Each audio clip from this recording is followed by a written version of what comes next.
In Parashat Yitro, Am Yisrael got to Mount Sinai. Hashem started giving us the commandments. And after the first one, Chazal in the Gemara Masechet Shabbat says that Am Yisrael heard the first commandment and everyone died. Some say some died and some flew away 12 miles away. Either way, it wasn't an ordinary day. Hashem said the second commandment and everyone died again. We talked about this last week where Hashem brought them back to death, from death to life. And then they told to their prophet, Moshe Rabbeinu, the prophet of all prophets, you go talk to him, we'll do whatever he says. You go talk to him. Because if he continues to talk to us, we're all going to die. As Naasé v'nishma, we'll do whatever he says, and then we'll listen. Just come back to us after you talk to him, come back with the instructions. Yeah? Good, yeah. There's the thing, yeah. Mic's on. So, Naasé v'nishma. Naasé v'nishma. Now, Chazal also explains to us that all of the souls in the world, not just of Am Yisrael, but all of the souls in the world started with a single soul, which was Adam HaRishon. Adam HaRishon, you fast forward to Noach and a generation of the flood. Hashem destroyed the world, and the only people that were left were Noach, his 3 sons, their mother, and their 3 wives. And also Og, the king of Bashan, the giant. Everyone else died. There was a lot of wasting seed, a lot of murder, theft, all types of sins that Hashem found disgusting and decided that it's already too far. It got to such an extent that the sins of man affected the animals. So the homosexuality that was practiced by men started affecting the animals. The animals became homosexual. The animals started being with other animals. Instead of hunting the lion hunting the zebra, he wanted to be a husband instead. This was against nature. This was against the way Hashem created the world. So the sins of man led to the destruction of everything. Even to such an extent, Chazal explains to us that Hashem had to destroy 6 feet off the ground. The actual ground was already cursed because it was hiding the blood of all the murder. And not only murder of actually with knives, but also murdering when someone wastes seed. And that's why one of the first commandments that Hashem gave to Noach had to do with not wasting seed.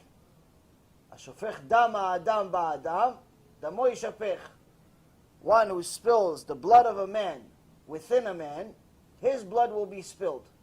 So the blood of a man we know is regular blood. But within a man, obviously we know he's repeating something. There's a superfluous word here. We know that there is something beyond just the traditional blood that Hashem Yitbarach is talking about. And this is one of the biggest re'ayot, biggest proofs that the whole issue of wasting seed being a sin also affects Jews and Gentiles alike. There's still a machloket. Some say that it doesn't affect the Gentiles the same way as it does the Jews. Either way, everyone agrees that it's a disgusting thing for even Gentiles to do, and for Jews it's absolutely forbidden. Needless to say, this wasn't a good generation. Hashem decided to destroy it. And if you fast forward all the way to Avraham Avinu, Hashem decided that Am Yisrael is going to come from him. You fast forward all the way to Moshe Rabbeinu, and the purpose of the world came to be. Hashem waited 974 generations to give the Torah to Am Yisrael. So from creation, until Moshe Rabbeinu, 26 generations passed, and finally he gave them the Torah. Now Chazal says that before Am Yisrael arrived at Mount Sinai, all of the mountains, the stars, the angels, everyone was petrified. Everyone was scared. Why? Because if Am Yisrael would reject the Torah, Hashem would bring back the world to tohu vavohu. Hashem will bring back the world to nothing. This is also in Gemara by Resh Lakish, Masechet Shabbat. And their source is saying Yom HaShishi, where you see that every time Hashem finished the day, it was evening, it was morning, Yom Rishon, Yom Sheni, Yom Shlishi. But when it gets, first day, second day, third day, but when it gets to Friday, it says it was evening, it was morning, Yom HaShishi. There's an extra hey. There's an extra letter in the word Shishi, which is 6, the 6th day. So Resh Lakish, the Baal Tshuva, the famous Baal Tshuva, who was also the Chavruta of Rabban Yochanan, says that extra hey is a sign of the 5 books of Moses. Hey stands for 5, but also a sign of the deal that Hashem made with the planet Earth, with the angel that runs the planet Earth. What's the deal? He says, listen, now Yom HaShishi, we're going to get to Yom HaShishi. If Am Yisrael accepts the Torah, good. We'll get to Yom Shabbat. We'll get the rest. If it doesn't, I'll have to bring it back to where we started. Nothing. So everyone was scared. Now Am Yisrael, good for us, accepted the Torah. But some said it wasn't really exactly Kabbalah Torah. It wasn't like we accepted it like, oh great, we can't wait to have the Torah. It was we accepted it under tough conditions. What were the conditions? When we got to Mount Sinai, and it got to the time of Matán Torah, Hashem bent the mountain. He took the Mount Sinai. It wasn't the tallest mountain. It was actually the shortest mountain. It was the humblest mountain. That's why Hashem picked Mount Sinai versus the other mountains that are much bigger than it. And each mountain mountains from all over the world, each angels run these mountains, not just a mountain talking, obviously. Each mountain said, I'm bigger, I'm nicer, I'm this, I'm that. The only one that didn't talk is Mount Sinai. He says, oh, he's the humblest, he's going to get it. Someone who chases kavod, the kavod runs away from him. Someone who runs away from kavod, Hashem gives him kavod. The same reason of why Hashem called the Torah the 5 books of Moses. Chamisha Chomshei Torah is 5 books of Moses. Why? Because Moshe Rabbeinu didn't want to take credit for getting the Torah from Hashem Yitbarach. He said, no, it's yours. You just used me as a middleman, as a post service, to give it to Am Yisrael. So, you don't want any kavod? Want to call it after your name. You're going to get the most kavod there is.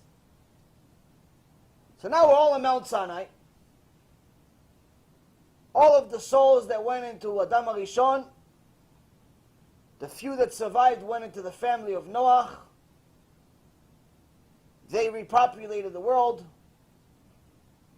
Shem, Cham, Yefet repopulated the world. The Chinese people actually says that the first grandson of one of the first grandsons of Noach was a Sini. Sini means Chinese. Which means, and Shem was one of the sons, meaning he was actually older than the grandson. Which means that at the very least, Am Yisrael should have just as many people as the Chinese people. But if you look at the world today, they have nearly 2 billion people. We have 15 million, 20 million at best. Something's missing. And they have birth restrictions. They have birth restrictions.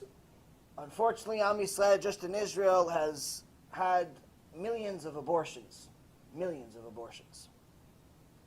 Not even including the millions of abortions that are being done in America by Jews. And everyone alike. With wicked companies like Planned Parenthood making it like it's not a big deal, people think that killing babies is okay. Because they haven't come out of the stomach yet. But if you take out the baby and you see that after 40 days it's already moving, it already has a heartbeat, it's already alive. If you take it out of the body, you see it, it's perfectly alive. It's small, but it's alive. If you kill the baby outside of the stomach, it's murder. You kill it inside, it's a mitzvah. Nothing. This is the stupidity of people today. You don't know. Most people, most women that have abortions, they don't know that it's actually a living baby. They don't know that after 40 days it's actually a living human being. Has arms, has legs, has eyes, has a brain. All miniature, but it's very much alive after 40 days. And the wicked doctors that cut the little kid up into pieces, they make it, no, it's not a big deal. It's not really alive. It's not really this. Okay, so why don't you just take it out, show it to the mom, show her it's not alive, and then kill it if it's not alive. Why do you have to kill it inside? Take it out. If it's not alive, if it's just a piece of meat, take it out, show it to the mom, see, it's dead. Why do you have to cut it into so many pieces? Because they're committing, because it's inside the body, it's okay, it's legal. Outside, it's murder. Don't worry, Hashem will take care of them too eventually. But the point being is that all of the neshamot repopulated the world, and all of them that went into Am Yisrael arrived at Mount Sinai and heard Divrei Hashem, heard the voice of Hashem, the sound of Hashem, saw the words in the sky. Hashem spoke, words were written in the sky. And that's why it says, don't forget the things you saw. You saw the words of God. You didn't just hear it. You saw them.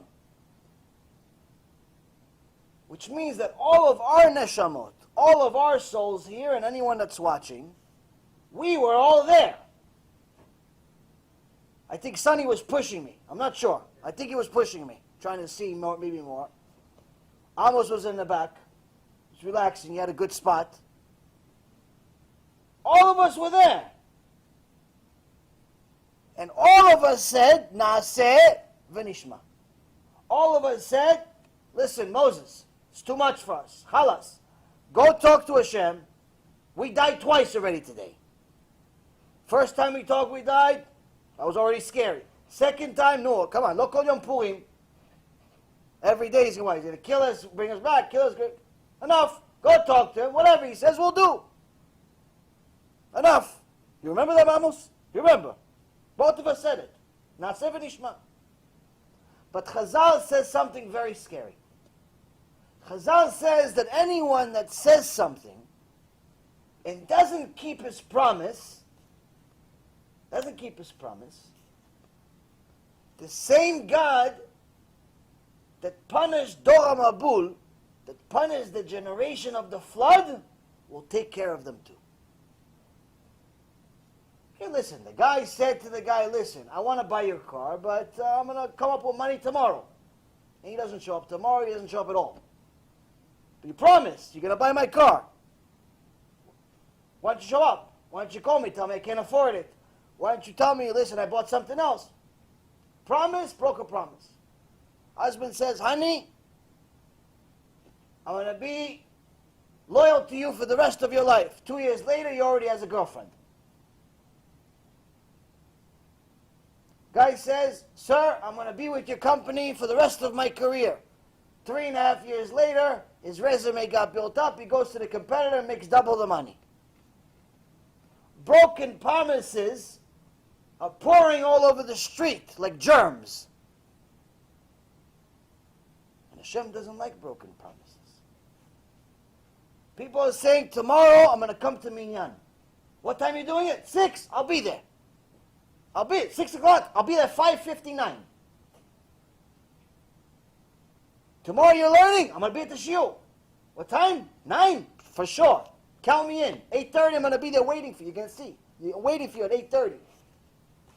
I'm going to start teaching the class. You know how many times every single week, same exact people tell me, oh, this week I'm coming. This week I'm coming. This week I'm coming. Every week, at least double the amount of people that are supposed to come actually tell me that they're going to come.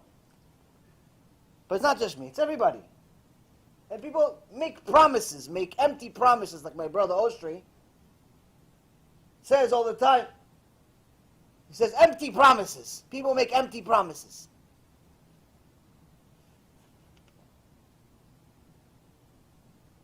My father explains it. He says the reason why people make empty promises is because talk is free. It's free to talk. You say as much as you want. It's free. It doesn't cost any money. But according to our Torah, it actually does have a price. It actually does have a price. First and foremost, Chazal says that everyone that comes to this world comes with a certain amount of words. So the next time you're about to talk about shtuyot, just remember, this may be your last few words. So if those next few words are going to say to your brother, hey, Abba, hey, I love you, okay, chazaku baruch. Hey, brother, I love you, chazaku baruch. Divrei Torah, chazaku baruch. But I tell him, listen, what was the baseball game score last week? How much does Derek Jeter make? How much does, what was the guy, the golfer that got arrested today? Tiger Woods, the loser. How much does he make? Degenerate loser, gets caught drunk driving in 11 in the afternoon. The guy has $1 billion, he gets drunk driving in the afternoon. There's no bigger loser in the world than someone that has everything that Hashem can possibly give a human being in this world as far as material. And what does he do? He drinks himself to nothingness in the afternoon. You want to have a drink? Fine, have a drink. At night, normal hour at your house. Not only are you drinking in the middle of the afternoon like a loser, degenerate, but on top of it, you're putting everyone around you in danger by driving. You selfish garbage. Why? Why does everybody have to suffer for your stupidity? There's no bigger loser in the world than somebody like that. No bigger loser in the world. Why? Because it's selfish. Hashem gave you everything. And what are you doing? You act like you run the world. Selfish people disgust me. They also disgust Hashem, so it's Baruch Hashem, it's in line. So now, all of us were in Mount Sinai, and we didn't have an opportunity to be selfish. Hashem told us, you have to accept the Torah, because this spot right here, where you stand, will either be a day that it's Kabbalah Torah, you receive the Torah, you accept it, and it's going to be our marriage. And that's why he bent the mountain and made it the shape of a chuppah. So the mountain, instead of being straight up, it bent a little bit. It covered Am Yisrael like a roof. He said, this is the sign of our chuppah and kiddushin. If you accept the Torah, good. We'll be married. I'll never leave you. You'll never leave me. If not, this is where you're going to die. This is where you're going to be buried. The roof will collapse right on top of you. Hashem Elachem. So the Gemara asks, what kind of gift is this? This is really not so much of a gift. It's more of like you're threatening us. So did we really accept the Torah, or were we forced to get it? What do you think? No, Amos, what do you think? But if we didn't accept it, he says it's destroying the world. What kind of accepting is that?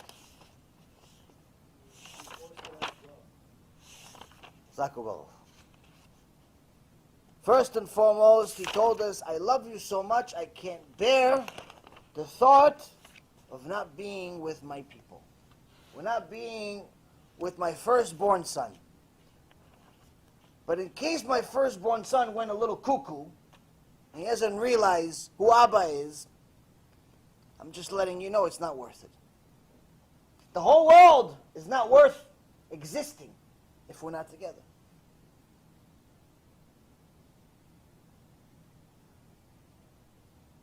Chazal also, Tosfot specifically, say a different commentary on it. He says, really, he did force it on us. He did force us to get the Torah. But why did he force us to get the Torah? Because we were not the only creation. He created other people. Today there's 7.5 billion people and counting. There's millions and millions of creatures in the world, of species, billions of animals, and every one of them has a purpose. Even though the ant lives for 6 months, all of its parnasah is made on the first day. On the first day, it collects enough food for the rest of its life. But what does it do the next day? It continues to work. Continues to work. That's why Shlomo HaMelech says, learn from the Nemala, learn from the ant. And you'll be Chacham. Not only you'll be Chacham because you're not going to be a lazy bum, but on top of it, you'll see how the midot of the Nemala, the midot of the ant are very good. As soon as it smells food that another ant touched, it doesn't touch it, it goes away. It's not like us, as soon as we see a customer, we don't care if it's somebody else's customer. It's a prospect. We're all like sharks. Kill or be killed. Survival of the fittest. Everyone practices it in business. The Nemala sees somebody else's parnasah, he touched it, it's not for me. It's not for me. Why? Hashem is going to provide something else. So Shlomo HaMelech says, learn midot from the Nemala. But even the Nemala, even the ant, has a purpose. It has a purpose in the world. When I first moved to Florida, I was amazed at how many lizards you have here. Like where I live, there's a lot of trees, and it's mamash, it's like a zoo. It's like a zillion lizards everywhere. And I remember seeing a few lizards when I was a kid in Israel, but in New York, there's nothing. It's barely anything. It's barely ants. With all the pollution there, they probably killed all the animals and species there. But anyway, yeah, I saw lizards and this and that, a lot of... So I was wondering to myself, why? What's the purpose of all these lizards? And then my wife told me, goes, no, these are good, these are good to have. I'm like, why? She goes, they kill all the other bugs. It's like, it's the cleaning service. It's the cleaning service, especially certain bugs we don't like spiders. So, shtabach shemolad. So the lizard has a purpose. The ant has a purpose. The cow has a purpose. The sheep has a purpose. L'avdil, obviously much higher, human being, Jew or Gentile, they have a purpose. Even the Rasha has a purpose. Even the wicked person, even Imach Shimo V'zicho, has a purpose. Whether you talk about Imach Shimo V'zicho, whether it be J.C. Penney, or Imach Shimo V'zicho, it could be Hitler, or any of the Rashaim throughout history, each one of them has a purpose.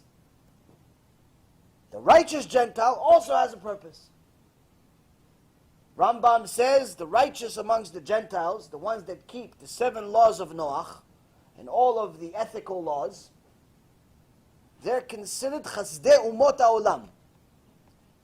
They're considered the righteous amongst the nations, the chasidim. This is the real word chasid, means you're doing above and beyond the norm. If they keep the laws based on the will of Hashem, they say, listen, this is what it says in the Torah of Moshe Rabbeinu.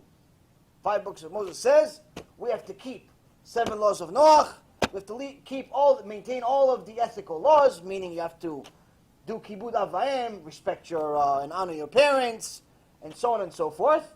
Fine. He says, if they do it because Hashem said it, they're considered the wisest amongst the nations. But if they do it for no reason, they just don't murder just because the government said don't murder. They don't steal because they don't want to get arrested. they don't eat living animals because it's not really nice to see blood everywhere. Not because Hashem said it. The Rambam says that they are called, even though they keep the same thing. This one keeps it, this one keeps it. This one keeps it because Hashem said it. This one keeps it because it's custom. Government said it. It makes sense. He says this one is the smartest of all the people, and this one is the stupidest of all the people. He's not talking about somebody who doesn't keep it. He's saying if somebody keeps it, but he keeps it for the wrong reason, he's the dumbest of all. Because you're doing all the job, but you're not getting paid for it. You have no share of the world to come. But if you do the same thing, just say it's for Hashem. Same thing for Jews. Every morning, you wake up. If you just say, thank you Hashem, you already have a mitzvah. You're waking up anyway, Bezat Hashem. Just say thank you. Next thing you do, you wash your face, right? Unless you live in a garbage pail. You're going to wash your face. You're going to wash your hands. If you say, I'm going to wash my hands and my face for the honor of Hashem fulfill the will of Hashem, say a bracha, you get a mitzvah. You don't do it, you have avirah. You're doing it anyway. You go to the bathroom anyway. You go to the bathroom, you come out of the bathroom, say thank you Hashem for making all the holes where they're supposed to be, and all the closures where they're supposed to be. Whatever is closed is supposed to be closed, whatever is open is supposed to be open. It's a bracha of Asher Yatzar. Very simple bracha. If you just say this blessing, it takes maybe 30 seconds. You go into the bathroom, will give you a share of the world to come. You don't do it, you have a share of Genom. Same thing. Just one is hot, and the other one isn't. The other one's nice. You're going to eat, right? At some point you're going to eat. If you just say, Hashem, there's food, thank you. Thank you, Hashem, for giving me food. You can do the bracha. At the very least, a human being says to get something. Somebody gives you anything. You say thank you, right? Hashem gave you food. Say thank you, Hashem. Say a blessing. Eat the food. Mitzvah. You don't. You're considered a thief. Against who? Against Hashem. You finished eating. Say again thank you. Now I ate. I'm stuffed. Thank you, Hashem, for giving me just enough food to fill me up. Some people get food, but it's not enough to fill them up. In the old days, in the concentration camps, Yimach Shemam v'Zichram, the Nazis, they would give each one of the Jews a tiny little portion of old bread, enough to maybe for a few days. For a few days. Some, they wouldn't give them anything at all. So don't take it for granted you have food and you're satiated, you're full. Many people got food. It just wasn't enough. So at least you get it. Say thank you. You say thank you. Olam haba. Shefa. Bracha. Atzlacha. Parnasa tova. Briut. Greatest things in the world. You don't say. You're a thief. From who? From Hashem. From the worst kind. From the worst. You stole from Hashem, you idiot. You stole from Hashem. Better off steal from a person. If you're already going to steal, don't steal from Hashem. So you see here, it's simple. That's why the Rambam says for the Goyim, if they do it, it's all common sense. They're the smartest. They don't do it, they're the idiots. Same thing with the Jews though. You're already eating. You're already going to the bathroom. You're already going to work. You're already going to do stuff. You're going to give tzedakah because you're a human being. If you're a Jew, you have to have some type of generosity in you. You have to have some type of mercy in you to know that whether you are part of the descendants of Avraham Avinu, you have to have some type of mercy, some type of generosity, and some type of, baishanut, being shy. This not all of us have. But at least the first two, you have to be generous. You have to have some mercy. If you're not generous and you have no mercy, you're probably not part of the descendants of Avraham Avinu. But if you already have this, you're going to be generous, you're going to give money to somebody, at least give it to Torah. Don't give it to go build a gate in the zoo. for some elephant, or to save the dolphins, or to save the crocodiles. Give it for Torah at least. You're already doing it. Why give it for Torah? Because you said you will. You may not remember, but 3,300 years ago, when you said Naaseh v'nishma, you told Hashem, we're going to do everything. Whatever you say, we're going to do. And even though Chazal says that it was a threat, the Tosfot is saying, of course it was a threat. Because Hashem had many, many creations. He had animals, he had giraffes, he had horses, he had crocodiles, he had dolphins, he had birds, he had all types of creations. He had all the angels. And if you said, no, you destroy everyone, what kind of God do you think he is to leave everything up to chance? That would be an irresponsible teenager God. Not the God of Israel. So of course he's going to put everything on the line and say, you accept it, good, you don't accept it, this is the end. But the point being here is that all of us said yes. Like it or not, you have to fulfill the Torah. As a Jew and as a Gentile. Each with their own mission. Like it or not, you have to do what Hashem says. Like it or not. So at least if you're going to do it with a little bit of kavanah.